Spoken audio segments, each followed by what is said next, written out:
चलेलू त गौआ के नहर लागेलू। ए समर को तू तो साँचो में जहर लागेलू। ए समर को तू तो साँचो में जहर लागेलू।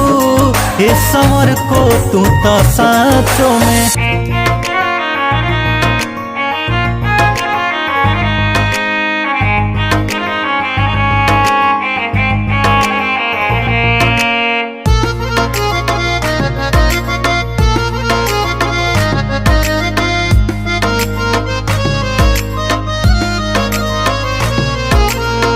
कोयल से ज्यादा मीठे लागे तोहर बोलिया।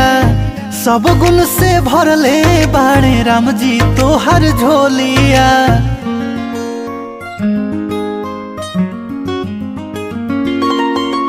कोयल से ज्यादा